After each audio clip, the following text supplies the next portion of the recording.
Est-ce que les hommes sont plus drôles que les femmes, ou est-ce une question de personnalité? Généralement, l'homme amuse, la femme rit. D'après une étude sur le genre et le rire, l'humour chez les hommes est signe d'assurance, alors qu'il est signe d'insécurité chez les femmes. Selon l'autrice Sabine Melchior-Bonnet dans son livre Le rire des femmes, on apprend qu'au cours de l'histoire, le rire a longtemps été considéré pour les hommes comme récréatif et comme remède à la mélancolie, alors que pour les femmes, il était indécent et considéré comme un débordement. On apprend aussi qu'au XVIe siècle, en France, ont été publiés des manuels de politesse, qui ont proscrit le rire des femmes, d'abord pour les classes aisées, et ensuite pour toutes les classes. Il y avait aussi l'influence de poètes et penseurs comme Rousseau ou Ovide, qui lui assimilaient le rire des femmes au braiement d'une vieille ânesse, pas très flatteur, parce qu'une femme qui rit, ouvre la bouche, montre ses dents, plisse le visage, ce qui était considéré comme repoussant et loin de la beauté qu'une femme est censée arborer. Soi-disant, lorsqu'elle rit, elle frise la folie et l'hystérie, car elle serait plus en proie à leurs émotions que les hommes.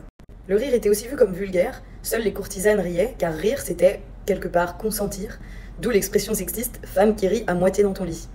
En revanche, sourire était bien sûr autorisé, car synonyme de douceur et de tendresse. Très cliché, n'est-ce pas? La raison sous-jacente à tout ça, vous pouvez bien sûr la deviner, c'est encore une fois de contrôler les femmes et maîtriser leur corps à travers tout un tas d'injonctions.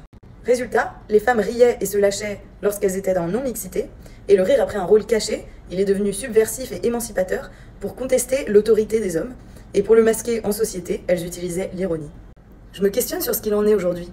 Est-ce que les femmes sont plus autorisées à rire et à être drôles? Est-ce qu'il y a encore des vestiges de ces anciennes croyances et injonctions? Dites-moi ce que vous en pensez.